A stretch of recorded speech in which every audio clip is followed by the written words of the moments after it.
Hello, class. Welcome to week 4 of our Combinatorics adventure online. This week, we're going to be talking about graph theory, and in fact, there's so much graph theory that we're also going to be talking about graph theory next week. I'm going to give you sort of a series of vignettes. Graph theory is almost its own area that you could do a whole semester course on if you wanted. I'm going to give you sort of some touches of various pieces of graph theory and talk about it. Okay, so first of all, we're going to talk about what a graph is, and I want to stress that when you hear the word graph, your mind might be inclined to picture this kind of thing. That's not what we mean. Mathematicians have a real lack of creativity in their name and their choice of words, so there are words they'll use for a bunch of different things. That's not what we mean. Rather, you should think of a graph as being a way of expressing a relationship among some usually finite set of points. So, let's write down an official definition, and then I'll give you some examples, and then we'll see where this is going. So, a graph has two pieces of information. One is a set of vertices, which I'm usually going to call V.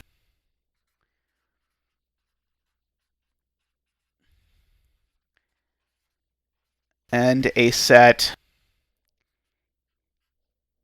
E, and this E is going to be a subset of V choose 2, called the edges. Okay, so we've here basically defined three things. We've defined graph, we've defined vertices, and we've defined edges. Okay. Remember this V choose 2, this is the set of all two subsets of V. So let me give you an example. So here let's take V to be the set 1, 2, 3, 4. Okay, I'm going to draw V for you like this. 1, 2, 3, 4. Okay. Now don't take my picture here too seriously, because again, V is just a set with 4 elements. It has no further structure, so I just picked 4 places to put dots, but if I'd have put them in different places, it would not have changed what V is in any way. And so then to write down a subset of V choose 2, what I'm writing down is a bunch of pairs of elements here. And so it'll be something like 2, 3, 1, 2, and then maybe, I don't know, 1, 3, and 3, 4. Let's say that's our set E. Okay. Well, I could express that, and we'll usually express that graphically, so to speak. No pun intended, but just in terms of our visual way of thinking about it. 2, 3, and so we'll communicate that 2 and 3 is in my edge set by drawing a line that connects them. Likewise, 1 and 2, that's in my edge set, so I'll draw a line that connects them. And then 1 and 3 is in my edge set. And then 3 and 4 is, and so I end up with this sort of picture to express this relationship. So this might vaguely remind you of this idea from 220 that you probably talked about called a relation. But I want to emphasize that in our definition of graph, unless we say otherwise, we specifically mean to exclude any direction between them. So 1 and 2 are related, is what we're saying when we put this in here, but it's not 1 links to 2 or 2 links to 1. It's just 1 and 2 have a link between them. Okay. I do want to emphasize here that this picture I just drew, that one, is exactly the same information as if I had drawn something like this. and said, okay, that's 4, that's 3, that's 2, and that's 1, the only information that's contained here in this definition of this graph is what's connected to what. So these are the same graph, they just look different. Okay. Now, another example of a graph is something that we've actually used the word vertices and edges for before, namely any of the Platonic solids. Okay, and so what are the Platonic solids? There's 5 of them. There's this tetrahedron. That's the 4 triangle one. The cube, the octahedron, the dodecahedron, and the icosahedron. Those are the 5 Platonic solids. And you can prove, in fact, the ancient Greeks knew this, that these are the only 5 ways you can put together the same shape to make a 3D solid in a way that is this regular. Okay. Well, these things have vertices and edges that we've talked about. So the vertices are the points, and the edges are the lines that connect the points. And so you can interpret those things as graphs, and if you do, it ends up looking like this for each of those. So if you want to picture what's happening here, they've taken this cube and taken the 8 vertices of the cube, that is the 8 various points around the sides, and then they've just flattened that out, since, as I said, all that matters is the connections. It doesn't matter the geometry of how we put the points and lines together.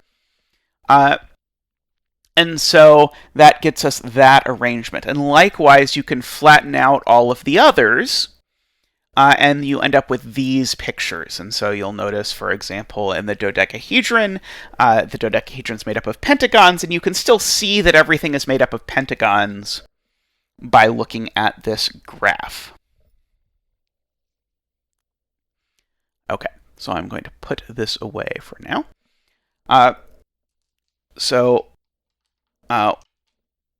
You could also, if you wanted, take the faces of your Platonic solid to be the vertices. And if you do that, then what would it mean to be connected? Well, you'd connect them if the 2 vertices shared an edge. So let's, real quick, just for fun, let's make the face graph of the octahedron.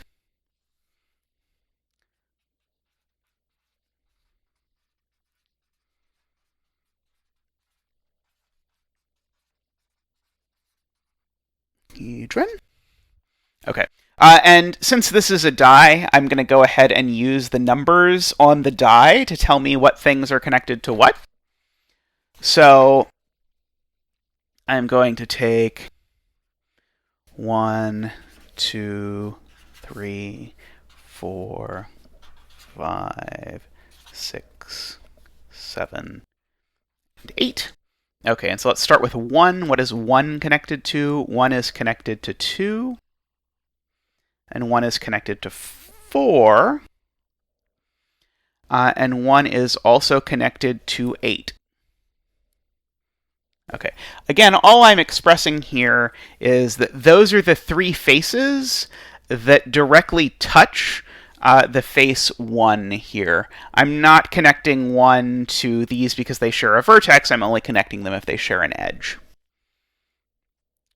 Okay, then where does 2 go? Well, 2 certainly connects back to 1, but 2 also connects to 3, and then 2 connects to 7. And then 3 connects to 2, of course, and then it connects to 6. And once we've filled in all the connections, we end up getting this graph. Now, if you squint at this a bit, something might pop out at you, which is that if you sort of imagine moving these points around, it's not so difficult to see that there's a square here and there's a square here. And so if you pull this square to the outside and then push this square to the inside, what's this graph going to look like?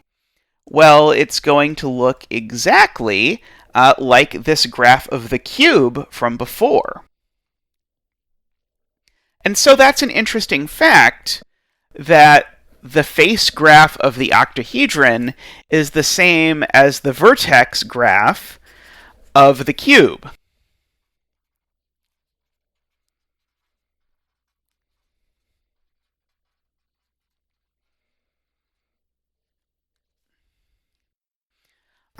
And that's why these two shapes are often called dual solids, because actually, basically what's happening, if you want to think about it this way, is that the cube and the octahedron are the same, except what's the difference? We've switched, in some sense, the faces and the vertices between the two of them. Okay, so you'll see, for example, the octahedron has 6 vertices.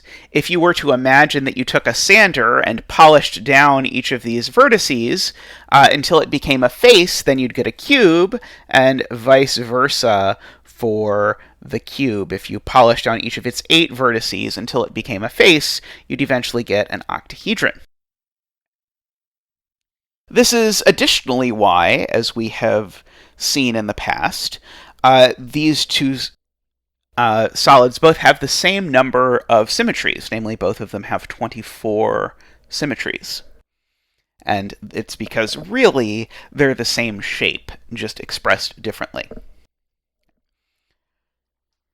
The same is actually also true, although I will not attempt to show it by hand as we just did with this, but the same is also true of the dodecahedron and the icosahedron. That is, if you took the vertex graph of the dodecahedron, it would be the same thing as the face graph of the icosahedron, if you labeled it properly. And similarly, the face graph of the icosahedron would be the same as the vertex graph of the dodecahedron. Okay, so these are also dual, and they also both have the same number of symmetries. They both have the same 60 symmetries in a certain sense. So it's a little bit to convince you that graphs are a natural thing. I do want to point out that graphs show up in all kinds of areas of human interest. So they also show up in the real world in lots of ways. So if you think about it, a computer network is also a graph. So if you think about it, the internet is this giant series of connected computers, and sometimes that connection is direct, but often it's not. Often it goes through one or more other pieces, and the way in which that's arranged is some sort of optimization problem, because you want to be able to use as few connections as possible in order to do it. The same would be true of the postal system. When it comes to delivering packages, they have to somehow send packages from one place to another, to another, to another, but ideally, of course, there's not going to be a direct route from every place to every other place. They're going to put them through some common places in order to do that, and so they have to optimize that arrangement. Also, if you like, food chains are also something. So if you picture all the species living in an ecosystem, then you can imagine that there might be a relation between two species, where one is a predator and one is prey, and there might not be. And so if you take as the vertices the species, and there's an edge between them if they share a predator-prey relationship, then that is something that you also might study. Likewise, highway systems and roads and traffic are very important things to study, and they turn out to have lots of counterintuitive results. So one thing you may have heard about that shows up a lot is that you'll have some various locations that people will be traveling between, and it will turn out that, hey, there's too much traffic, so we want to make there less traffic, so we'll build an extra road. And then they do it, and what they find out is actually now somehow, even though there's strictly more roads, now traffic is worse. And so people who very intelligently go about designing road systems have to understand how the network will work and how, in particular, people will choose to navigate that network once they have entered it. Okay. And maybe the last example I'll give that is unfortunately very relevant at the moment is that disease spread is also something that you would likely want to model by graphs. And so what's your graph here? Well, your graph here has as its vertices people, and then there's an edge between these two things if those people interact.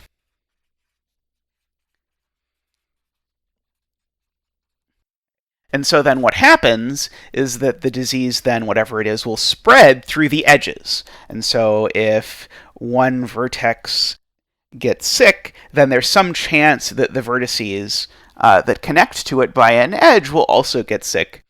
And so if your graph of people has lots and lots of edges, then the disease is going to spread much faster and much more wildly. Whereas if you want to think about the current social distancing regime, the whole idea of that is to basically cut as many edges out of this graph as possible. Okay, so before we wrap up this intro video, I want to note that in all of these various contexts, you'll see a lot of variations on what you are and aren't allowed to have in your graph. So we gave a very specific definition for what might be called a simple graph or an ordinary graph or whatever, something like that. But we'll consider some other options later. So for example, in the food chain, you might want to express that the relationship between predator and prey is directional. That is, maybe you're expressing this species eats this species, and so you'd want an arrow on your edge to express a direction. Note, we didn't have that back when we were talking about cubes, or octahedra. There certainly was no, the edge goes from 6 to 3 or 3 to 6. It just is between 3 and 6. Whereas if that's your thing you're talking about, then you might. Or if you have one-way roads as part of your road system that you're modeling, you might also have arrows. Another thing that shows up a lot is that you might want, in some cases, to allow the possibility, which we explicitly did not, that a vertex connects to itself. That would be not something that we allowed by our definition, because remember that in our definition we said every edge had to connect two different things because it was a two subset of the vertex set that we were talking about. So we're not allowing this in our definition of graphs, but for some of these applications you might specifically want to do that. Another thing that you might want to do is you might want to include, and so you'll see this a lot in, for example, circuitry. This would also show up in the disease modeling, and in some other of the things we talked about. You might want to talk about weights. That is, you might not just want to say there is a connection between these two vertices, but you might want to include a real number, for example, that tells how intense that connection is. So if you were talking about food chains, you might say, okay, how much does this species prey on this other species? And so you might assign a number to say that. Or if you are modeling disease spread, you might not just say, okay, either these two people interact or they don't. You might say two people interact a lot or they interact a little, and then so you might model that differently when you go to look at these things. Or if you're thinking about, say, fluid flow or electricity, then there might be a capacity that lies on each connection, and so you might be doing something that does that. Anyway, so I'll warn you, these are things we're going to see, and occasionally we'll have reason to talk about some of these ideas, but mostly we're not. But in various applications that you will later see, it will turn out that these things are very relevant to know. All right, there is a somewhat long introduction, but we'll pick up next time, and I'll give you some definitions of big families of graphs that we can talk about. But until next time, be well.